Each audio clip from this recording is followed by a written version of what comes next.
Lagi niyong tandaan sa paghahanap ng isang magandang tunay na kaibigan.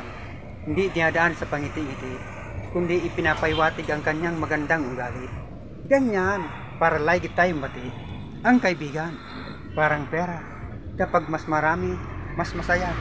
Kapag konti, nakakaya. Kapag kulang, nakakalungkot. At kapag piki, hindi tinatanggap. Dahil hindi lahat ng kaibigan mo ay masaya para sa'yo. Minsan, kapag wala ka, ikaw ang number 1 topic nila. Welcome, Xia Page. Maligaya kong harapin ang una kong kabanata sa Xia Page. Ito ang yugto ng aking buhay, Xia Page. At akin ang kakalimutan ang noon na naging kong buhay. Mga nauna at nauli kong nakaraan.